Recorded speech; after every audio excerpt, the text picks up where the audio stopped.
Napaenkwentro kami kagabi. May follow-up agad. Wala kasing kumanta tong suspect na nahuli namin.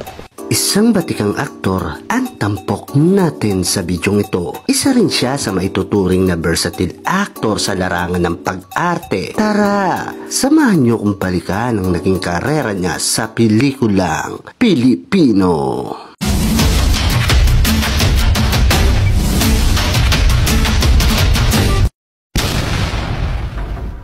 Siya ay si Frederick Charles Caballes Dabao o mas kilala natin bilang si Ricky Dabao. Ipinanganak noong May 30, 1961 sa Manila. Ang kanyang mga magulang ay sina Emma Marie Abiera at si Charlie Dabao na isa ding alamat pagdating sa pag-arte. Siya ay nagtapos ng Industrial Management Engineering sa Mapua Institute of Technology. Nagsimula ang kanyang karera noong 1987 pero hindi bilang aktor kundi bilang